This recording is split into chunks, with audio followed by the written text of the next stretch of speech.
नमस्कार दोस्तों, राधे राधे। आज हम आपको सुनाने जा रहे हैं एक राजा और उसकी 7 रानियों की कहानी।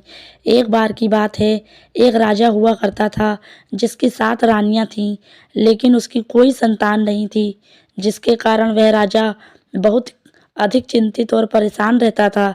विशेष रूप से जब वह अपनी मृत्यु के बारे में सोचता था कि उसके बाद उसके विरासत और साम्राज्य का क्या होगा। तभी एक दिन एक गरीब फकीर राजा के दरबार में आया और उसने राजा से कहा कि तुम्हारी प्रार्थना को सुन लिया गया है और तुम्हारी इच्छा अवश्य पूर्ण होगी। तुम्हारी रानियों में से एक रानी को पुत्र रत्न की जल्दी ही उपलब्धि होगी। जब उस राजा ने फकीर के वादे को सुना तो वह असीमित बहुत अधिक प्रसन्न हुआ। उसने आने वाले उपयुक्त अवसर की तैयारी शुरू करने की सभी का हुक्म दे दिया। इस बीच 7 रानियों शानदार विशालकाय में राम पूर्वक अपने सैकड़ों दासियों की सेवा में रहती थी और उनके हृदय को तृप्त करने के लिए हर प्रकार के स्वादिष्ट पकवान और मिठाइयों को भी बहुत सुंदर व्यवस्था की गई थी। राजा ने उन सब की चिंताओं के कारण उनकी विनती को स्वीकार कर लिया और उसने अपनी रानियों से वादा किया कि वह उत्तर दिशा में शिकार करने के लिए नहीं जाएगा और उसने दक्षिण दिशा की तरफ से शिकार शुरू किया, लेकिन उसका दुर्भाग्य उसके साथ चल रहा था। उसको बहुत समय गुजर गया और उसे उस दिशा में कोई भी शिकार नहीं मिला। यद्यपि वह निपुणता से शिकार करने में असमर्थ रहा। ऐसा ही उसके साथ पूरब और पश्चिम दिशा में भी हुआ, क्योंकि वह एक महान शिकारी किस्म एक खिलाड़ी राजा था। उसने निश्चय किया कि खाली हाथ अपने महल में वापस नहीं जाएगा। इस तरह उसने अपनी रानियों से किए गए वादे को भूलकर वह उत्तर दिशा की तरफ में खोज में चला गया। इधर भी सर्वप्रथम शिकार करने में असफल रहा।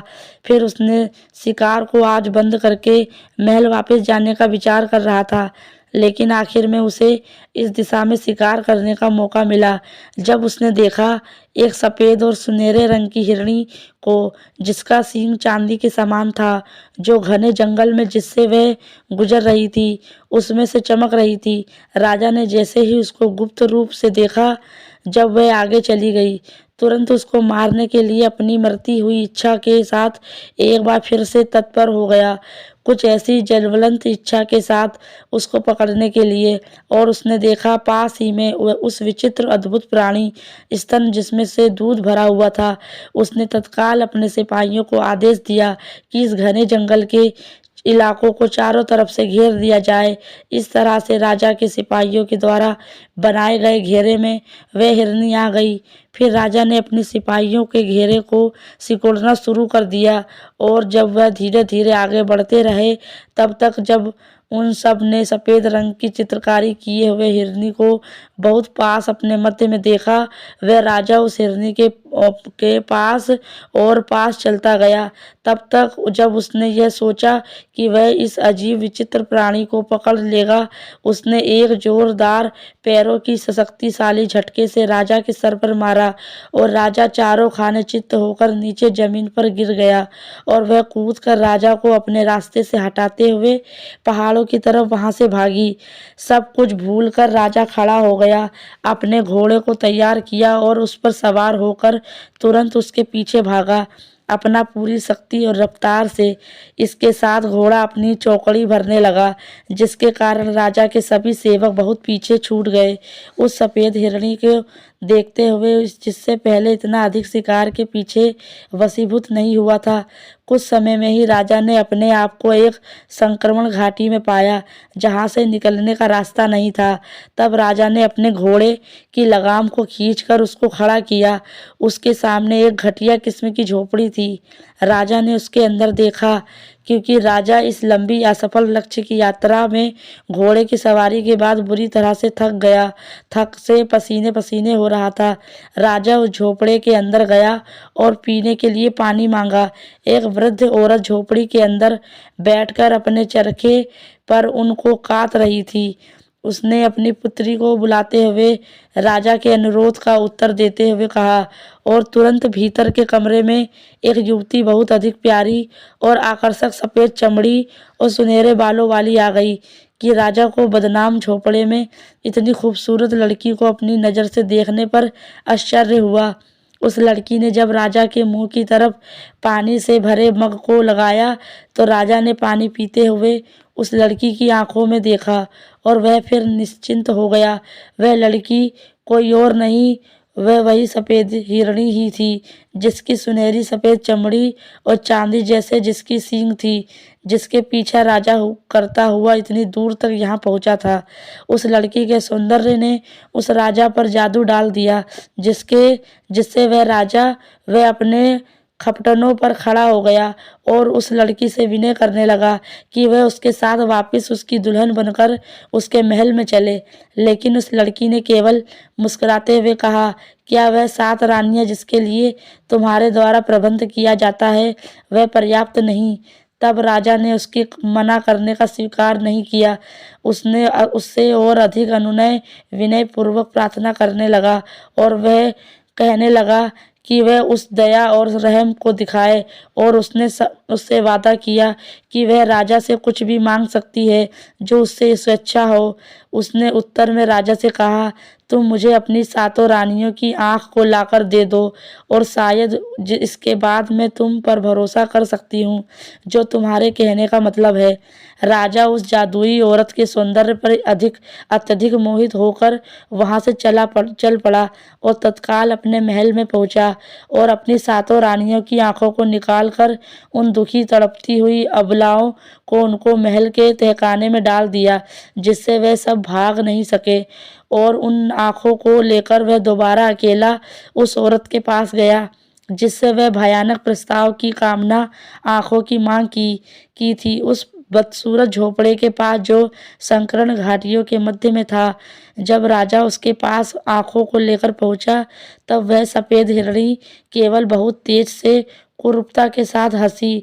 उन 14 आँखों को देखकर और उन सभी आँखों को एक तागे में पिरो दिया, एक हार की तरह से, और उसको अपनी वृद्धा माँ के गले में डालकर अपनी माँ से कहा कि इसको हमेशा गले में पहन कर रखना जब तक मैं तुमसे दूर राजा से महल में रहूंगी।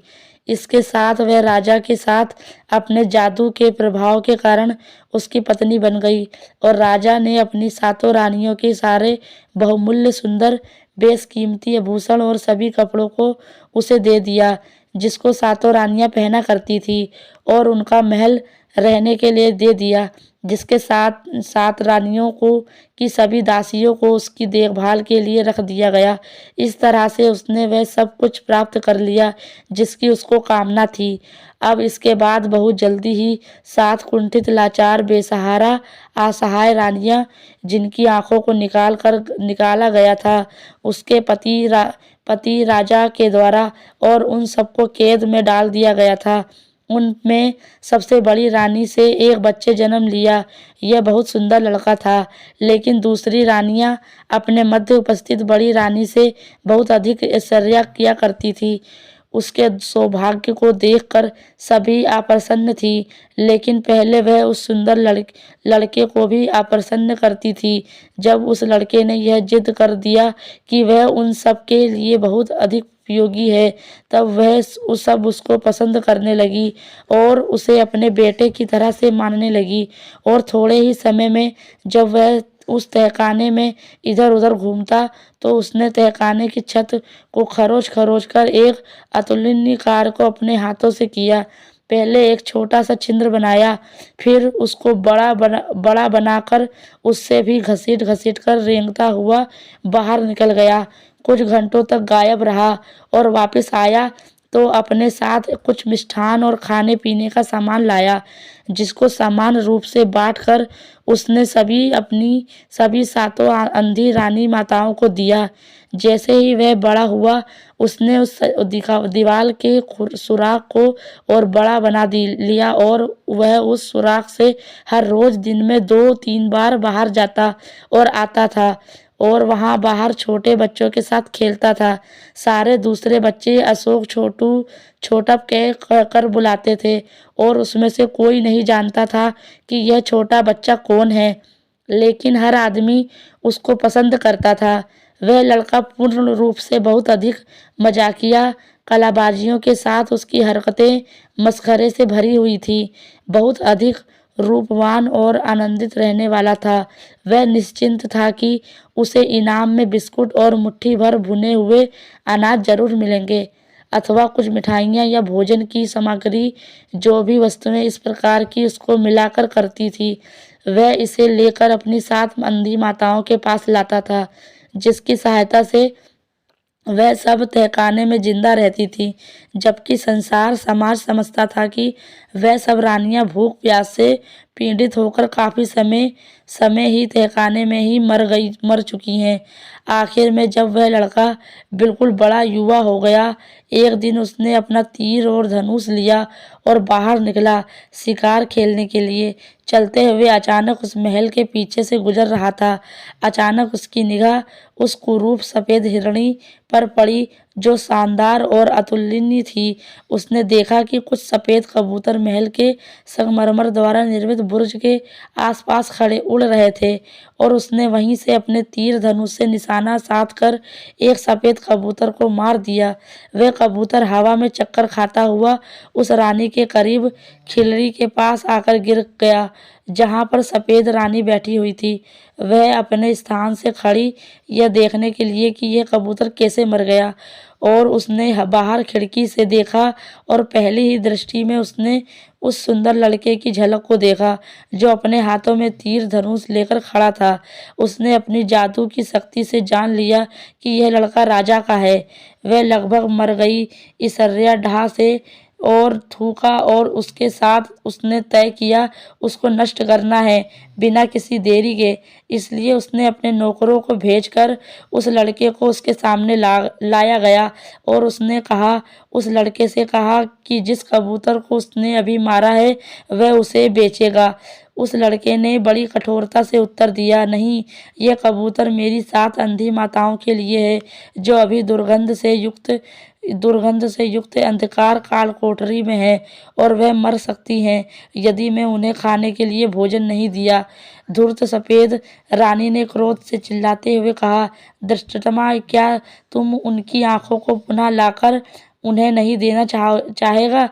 ये कबूतर मुझे दे दो मेरे प्यारे, और मैं तुमको रास्ता बताऊंगी जहां पर तू अपनी 7 माँओं की आंखों को प्राप्त कर सकता है। यह श्राद्ध पूर्वक तुमसे वादा करती हूँ।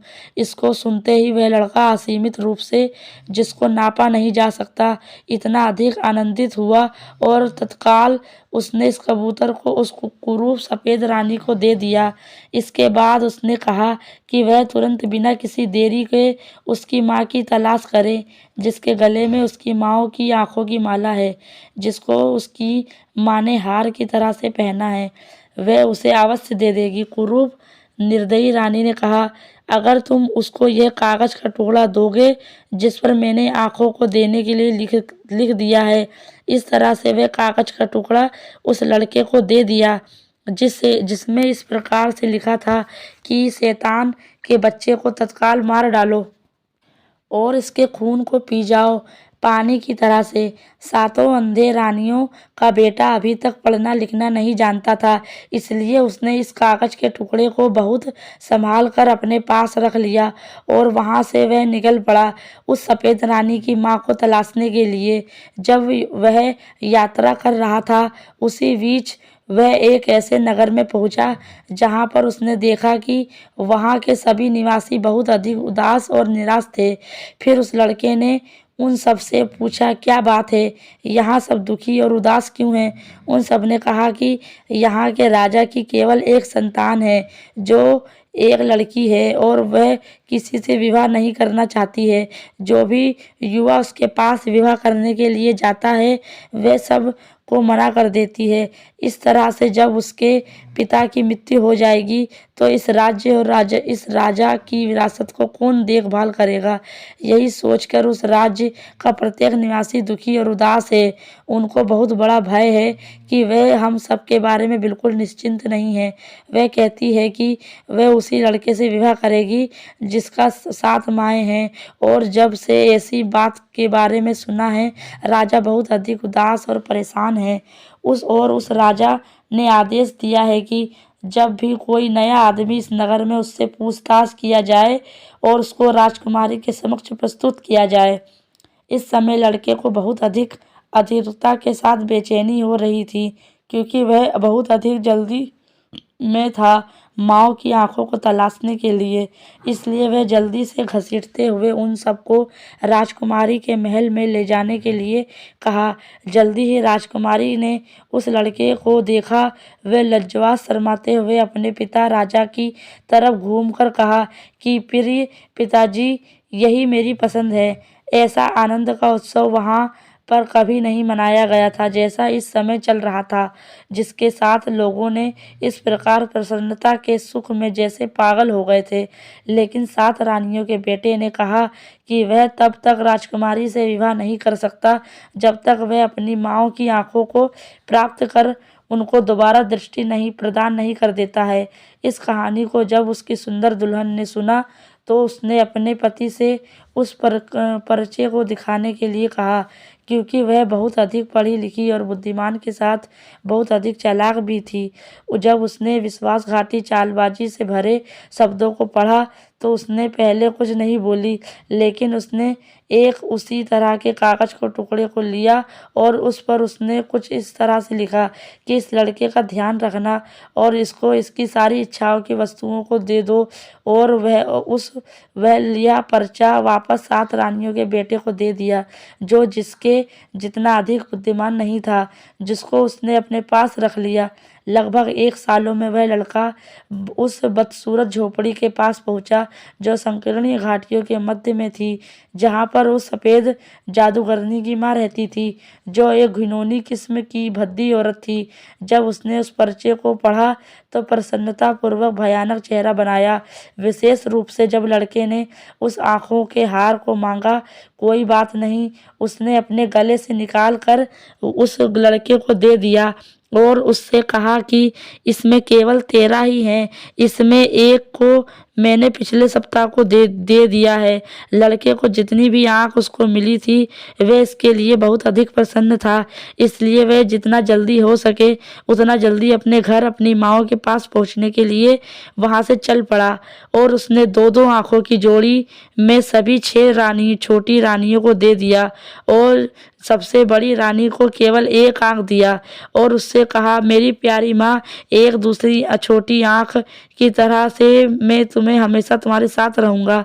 इसके बाद वह स्वयं राजकुमारी के पास विवाह करने के लिए जैसे कि उसने इसके लिए वादा किया था। लेकिन जब वह सफ़ेद रानी के महल के पास तो वह उसने फिर महल के बुर्ज पर कबूतरों को देखा और उसने अपने तीर धनुष को निकाला और उससे निशाना साध कर एक कबूतर को फिर मारकर गिरा दिया और वह कबूतर ढुलमुल करता हुआ सफ़ेद रानी के खिलड़ी के पीछे जाकर गिरा। जब सफ़ेद हिरनी ने बाहर देखा तो उसको अपनी आंखों पर भरोसा नहीं हुआ। उसने आश्चर्य के साथ विचार किया कि अभी राजा का बेटा जिंदा और अच्छा है। उसने नफरत और घृणा से रोया, लेकिन लड़के को भेजकर पूछा कि वह इतनी जल्दी कैसे लौटा था और जब उसने सुना कि उसने 13 आँखों को कैसे लाया था और उन्हें 7 अंधी रानियों को दे दिया तो वह अपने क्रोध को नियंत्रित नहीं कर सकती। फिर भी उसने अपनी सफलता के साथ मशहूर होने का नाटक किया और कहा कि अगर वह यह कबूतर भी दे तो वह उसे जोगी की अद्भुत गाय के साथ इनाम देगा, जिसका दूध पूरे दिन बहता है और तालाब को एक राज्य के रूप में बड़ा बना देता है। लड़का कुछ भी नहीं उसे कबूतर दिया। उसके बाद उसने पहले उसे गाय के लिए अपनी माँ से पूछने के लिए कहा और उससे एक पत्रक दिया जिस पर लिखा था, बिना किसी असफलता लड़के को मार डालो और उसके खून को पानी की तरह छिड़क दो। 7 रानियों के बेटे के रास्ते देरी के कारण जानने के लिए उसकी होने वाली पत्नी राजकुमारी ने उससे पूछा क्या कारण था देरी का, और उस लड़के ने सफ़ेद रानी के द्वारा दूसरा पत्र जो मिला था उसको देकर राजकुमारी उसकी नीयत को समझ गई, इसलिए उसने फिर पहले की तरह पत्र के शब्द को बदलकर अपने पति को दे दिया और वह लड़का उस पत्र को लेकर उस कुरूप वृद्ध औरत के पास पहुंचा, उस संकीर्ण घाटी में जो बदसूरत झोपड़ी थी जिसमें उस सफ़ेद हिरणी रानी की माँ रहती थी। उसको पत्र देकर उसने जोगी की सफ़ेद गाय की लड़के ने मांग की जिसके लिए उसकी माँ मना नहीं कर सकी।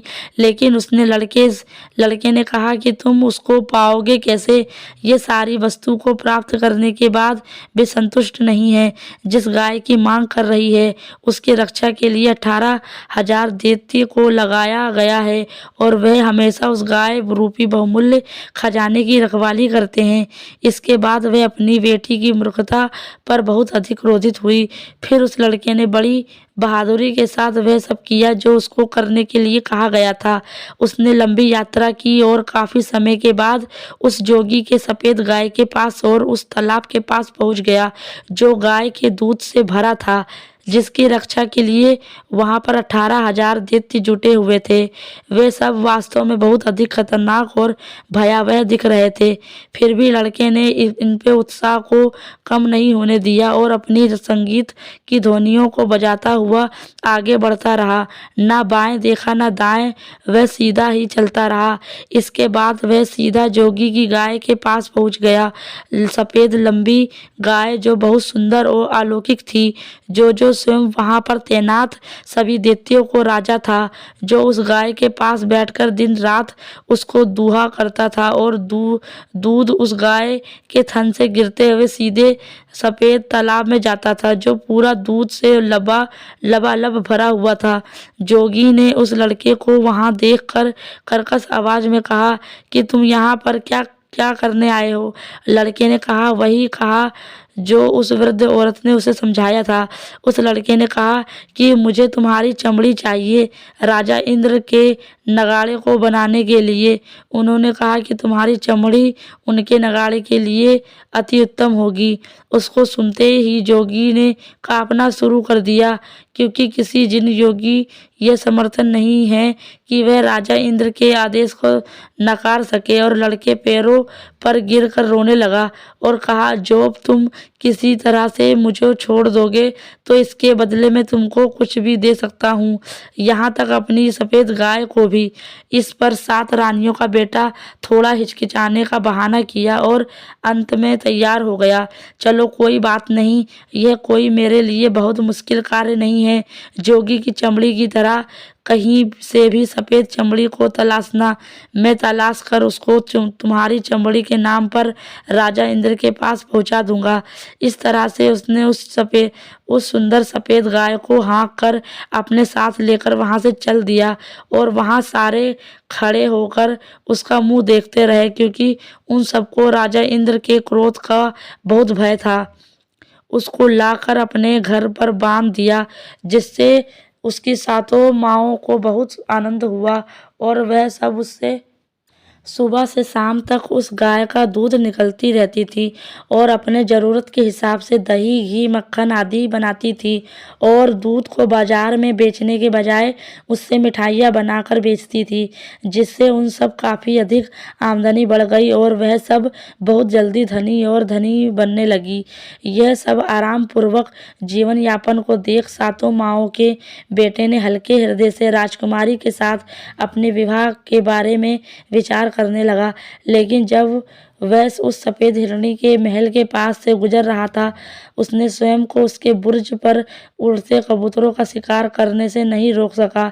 ऐसा करने ही एक कबूतर उसका शिकार होकर सफ़ेद रानी के महल के खिड़की के बाहर लुढ़कते हुए गिरा, जिसको देखने के लिए सफ़ेद रानी ने अपनी खिड़की से बाहर झाँका और उसकी निगाह फिर सातों रानी के बेटे पर गई तो वह अंदर ही अंदर बहुत अधिक क्रोधित होते हुए पहले से और अधिक सफ़ेद हो गई। क्रोध के साथ उसने थूका और उसने उसे अपने पास बुलाया और उससे पूछा कि वह वापस कैसे आ गया। जब उसने सुना कि उसकी माँ ने उस लड़के साथ रानी की विनम्रता के साथ व्यवहार किया और उसके कार्य को सिद्ध करने में सहयोग किया, ये सब सुनकर वह अंदर ही अंदर कुढ़ती रही। लेकिन उसने उसके अपने चेहरे से व्यक्त नहीं होने दिया, जिसके बदले उसने बड़े प्रेम से मुस्कुराते हुए कहा, यह तो बड़ी बहुत अच्छी बात है कि तुमने वह जोगी की सफ़ेद गाय को प्राप्त कर लिया है। इसके साथ उसने कहा कि यह कबूतर मुझको दो, इसके बदले में तुम्हें लाखों टन चावल, एक रात पैदा होने वाले चावल बीजों को पाने का रास्ता बताऊंगी। बेशक इसको सुनकर लड़का पहले से अधिक प्रसन्न हुआ। इस बात के साथ उसने उस कबूतर को उस सफ़ेद रानी के हवाले कर दिया और इससे पहले उस रानी ने एक पत्र लिखकर उस लड़के को दिया, जिसमें लिखा था कि इस लड़के को मार डालो और कभी असफल मत होना और इसके खून को पानी की तरह से बहा दो। लेकिन जब उस पत्र को देखा तो उसके लिखने वाले का कुरूप मकसद समझ गई और एक बार उसने फिर पत्र के अंदर की सामग्री को बदलकर सात रानी के बेटे को दे दिया और उसमें लिख कर दिया, तुम्हारे खून की हमारे खून की तरह से समझना। अब लड़का उस संकरी घाटियों में एक बार फिर उस बदसूरत झोपड़ी में, जहाँ पर उस कुरूप सफ़ेद हिरणी की माँ रहती थी, और वह लड़का उसको पत्र देते हुए कहा कि उसे लाखों टन चावल, एक रात में ही पकने वाले चावल का बीज चाहिए। इसके सुनने के बाद उस औरत ने कहा, यह कैसे मांग सकता, इस प्रकार के चावल के बीज को जो केवल एक रात में लाखों टन पके चावल में बदल जाता है। उसको उसके ऊपर बहुत अधिक क्रोध आया और वह लगभग क्रोध से लाल हो गई, लेकिन अपनी बेटी के भय के कारण उस लड़के को कुछ नहीं बोला। उसने स्वयं के क्रोध को नियंत्रित कर लिया और उस लड़के से कहा, जाओ और देखो ऐसे खेत को जिसकी रक्षा के लिए 18 लाख देते लगे हैं, और उसके चेतावनी दिया कि वहाँ कभी भी पीछे मत देखना, सीधा आगे ही चलते रहना और उस खेत के मध्य में पहुंचकर उस लफ्ज़ के सबसे लंबे फसल को तोड़ लेना। इस तरह से सात रानियों का बेटा वहां से चल पड़ा और जल्दी ही उस खेत के पास पहुंच गया जिसकी रक्षा के लिए 18 लाख दैत्य लगे थे, और वहां पर लाखों टन चावल, एक रात में तैयार करने वाला चावल का पेड़ खेत के सबसे मध्य में उगा था। वह बहादुरी के साथ आगे ही आगे बढ़ता रहा, ना ही दाएं देखा ना ही बाएं ही देख रहा था, और जब वह खेत के मध्य में पहुंच गया तो उसने खेत के मध्य में सबसे लंबी फसल के पेड़ को वहां से उखाड़ लिया। लेकिन जब वह उसको लेकर अपने घर की तरफ चला तो उसके पीछे से हजारों आवाज़ों एक साथ अकेंद्रित आने लगी, रोते हुए इसकी तरफ झुकती हुई और यह कहते हुए, कृपया मुझे भी तोड़ लो, ओह कृपया मुझको भी तोड़ लो। और लड़के ने पीछे मुड़कर देखा, इसके साथ उसकी शरीर तुरंत थोड़ी सी राख के ढेर में परिवर्तित हो गई। इसके अतिरिक्त वहाँ कुछ भी नहीं था। जब बहुत अधिक समय बीत गया और वह लड़का वापस नहीं आया तो उस वृद्ध औरत को चिंता होने लगी, जो संकीर्ण घाटियों के मध्य छोटे से बदसूरत झोपड़े में रहती थी। फिर से उसे याद आया कि उसकी बेटी ने पत्र में लिख दिया था, इसके अंदर वही खून है जो तुम्हारे अंदर है, इसे अपने ही खून समझना। इसलिए वह वहाँ से उस लड़के को तलाशने के लिए चल पड़ी कि उसके साथ आखिर क्या हुआ। जल्दी ही वह उस छोटे राख के ढेर के पास पहुंची तो वह अपनी जादुई शक्ति से सब कुछ जान गई कि उसके साथ क्या हुआ है। उसने वहाँ से थोड़ा सा पानी लिया और उस लड़के की राख में पानी डालकर उसको मिट्टी का लोदा बनाया और उसको उस लड़के के हुबही मिट्टी का शरीर बनाया और अपनी छोटी उंगली को काट कर उस लड़के के राख के शरीर में के ऊपर मुख में अपने खून की कुछ बूंदों को डाल, जिससे वह लड़का तुरंत उठकर पहले की तरह से खड़ा हो गया। और उस वृद्ध औरत ने घुर्राते हुए उसको झपट कर कहा, दोबारा फिर कभी मेरी आज्ञाओं का उल्लंघन मत करना, नहीं तो मैं तुमको अकेला छोड़ दूंगी और अपनी दयालुता पर अप्रशासित करूंगी। इस तरह से कात रानियों का बेटा आनंदपूर्वक अपनी माँ के पास वापस गया और अपने साथ जो लाखों टन चावल के दाने का एक रात में तैयार करने वाले चावल के बीज के साथ, जिसके कारण उसने बहुत बड़ी मात्रा में धन को पैदा करने लगा और उस राज्य का सबसे अधिक धनी आदमियों में से नंबर 1 धनी आदमी बन गया। फिर अब वे अपने बेटे की शादी उस चालाक रानी से कर दिया जो सभी प्रकार की कल्पनाओं से परे थी, क्योंकि वह बहुत अधिक चालाक थी। उसने स्वयं तक चैन से न रही जब तक उसने नहीं जान लिया कि उसके पति का पिता कौन है, और उस कुरूप सफेद जादूगरिनी हिरणी को दंड दिया। इस तरह से उसने अपने लिए विलुप्त वैसा ही महल का निर्माण कराया जैसा कि पहले 7 रानियों का महल था, जिसमें 7 रानियां रहा करती थी, और उसमें से सफेद कुरूप हिरणी रानी को निकालकर बाहर कर दिया गया और 7 रानियों को उसमें फिर रहने लगी। और जब सब कुछ इसके इच्छा के अनुकूल हो गया तो उसने अपने पति से कहकर शानदार भोजन उत्सव कराया और पूरे राज्य की जनता के साथ सभा सारे राज्य के सज्जन पुरुषों को आमंत्रित किया गया। और जब राजा ने रहस्यदर्शी रानियों के बारे में सुना तो उसने अपना गलती को माना और अपने पुत्र को अपमानित कर वह भी उत्सव में सम्मिलित हुआ। अब जब राजा ने 7 रानियों के रहस्यमय बेटे के बारे में बहुत कुछ सुना था और उनके अद्भुत धन को देखा, इसलिए उन्होंने खुशी से निमंत्रण स्वीकार कर लिया। लेकिन जब वह महल में प्रवेश किया और यह सब देखकर आश्चर्यचकित हो गया तो उसने पाया कि यहाँ हर किसी के लिए खुद का प्राकृतिक था, और जब उसका बेजमान बड़े पैमाने पर परिधान किया गया, उसे सीधे निजी हॉल में ले जाया गया जहाँ शाही सिंहासन 7 रानियां में बैठी थी। उसने आखिरी बार उन्हें देखा था। वह आश्चर्यचकित था। जब तक कि राजकुमार आगे नहीं आ रहा था, वह खुद को राजा के पैरों को पकड़ लिया और पूरी कहानी उसे बताया। तब राजा अपने जादू से अचंभित और उसका क्रोध दृष्ट सफेद हिंद है कि उससे इतने लंबे समय तक जब तक वह खुद को शामिल नहीं कर सका।